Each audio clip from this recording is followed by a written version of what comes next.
Hey yo tout le monde, les amis, c'est Alan, j'espère que vous allez bien, moi ça va nickel. Aujourd'hui on se retrouve sur un petit unboxing, comme vous vous rappelez la dernière fois sur le petit joystick tactile. Aujourd'hui on va unboxer une manette PC, PS4, PS3, Xbox, Xbox One, Xbox Series X, Xbox Series X, Nintendo Switch, et tout.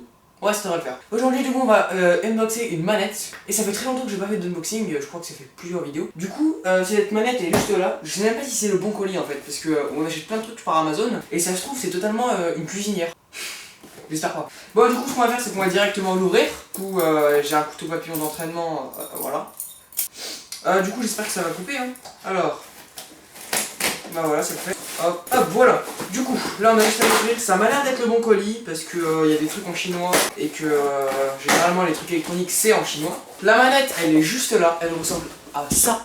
Du coup c'est une manette, comme je l'ai dit, enfin, en fait tout type de plateforme, ce qui est assez pratique. C'est une manette filaire normalement, parce que là le paquet m'a l'air un peu petit et il n'y a pas de fil sur la boîte de base. Mais bon, on va voir ça direct. Du coup on se rappelle des bons petits autocollants qui m'avaient fait galérer dans la vidéo unboxing clavier et souris. Du montage, parce que déjà que je prends 3 heures pour faire un effet, ça risque d'être chaud. Alors, et donc, Ah non, c'est un troisième autocollant.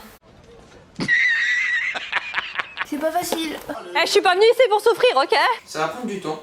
Mais bon, là maintenant, j'ai pas peur de faire du montage parce que j'en fais plusieurs heures pour chaque vidéo. Wait till you see the. No, no, no, no. Ah, nickel, j'ai attrapé. Voilà. Du coup, ça, on va le jeter directement. Et on s'attaque tout de suite à l'autre. Ok, c'est agrippé. Nickel. Maintenant qu'on a enlevé tous les scotch, je l'espère, on va pouvoir ouvrir la boîte et voir un peu qu'est-ce qu'il y a dedans. Alors ça s'ouvre comme ça j'imagine. Ah quoique, peut-être comme ça. On va ouvrir sur le côté. On va directement sortir la boîte. Et le packaging à l'intérieur est assez sobre, tout noir, aucune marque, aucun design, j'ai failli le faire tomber. Du coup là j'imagine qu'il faut enlever ces petits trucs pour pouvoir ensuite l'ouvrir d'une manière un peu chelou. Pas très pratique. C'est un peu galère. Ah voilà, comme ça j'imagine. Nickel. Du coup directement on voit la manette et le câble, deux choses les plus importantes du paquet. Ma manette dans un papier bulle, ce qui donne pas vraiment très envie. Mais bon, c'est quand même bien un papier bulle pour une chose. Bon, en vrai, on s'en fout de ça. Nous ce qu'on veut voir c'est la manette. La manette est assez belle. On dirait un peu une manette de Switch Pro. Elle ressemble vraiment à ça. Sauf que ici il y a un petit des LED qui s'allument et ici aussi pour faire joli tout simplement. Je vais pas faire en mode oh là là c'est pour la technologie ZBZ 22 ce que je faisais bien dans mes autres vidéos, par exemple pour le micro Rode USB ou le micro Rode USB où j'ai dit un nombre incalculable de choses fausses. Je vais pas faire genre que je m'y connais pas. Du coup c'est parti. Dedans on dirait que c'est un manuel d'utilisation en plusieurs langues.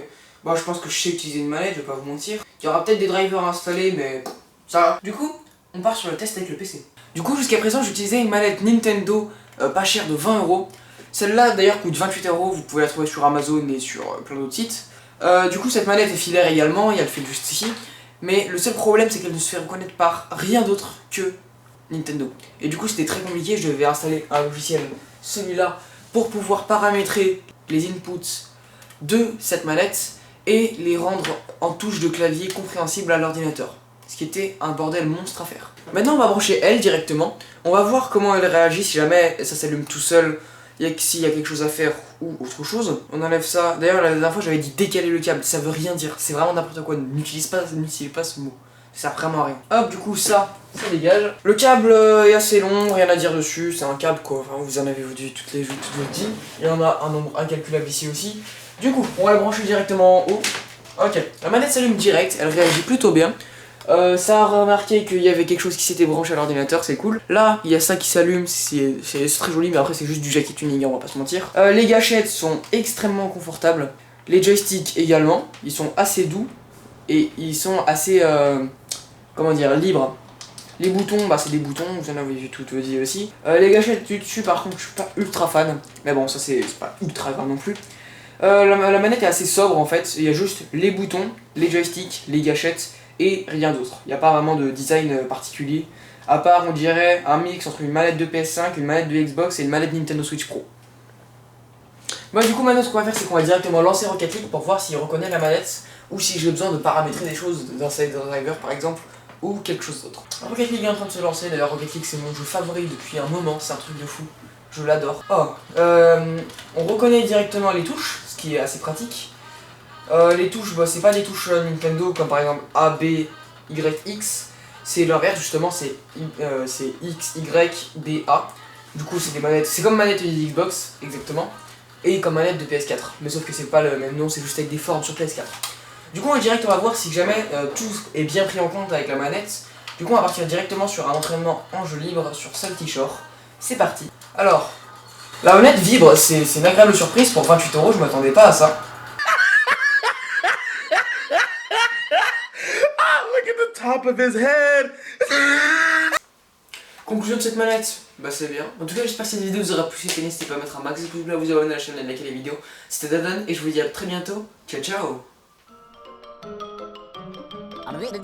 That's all, folks.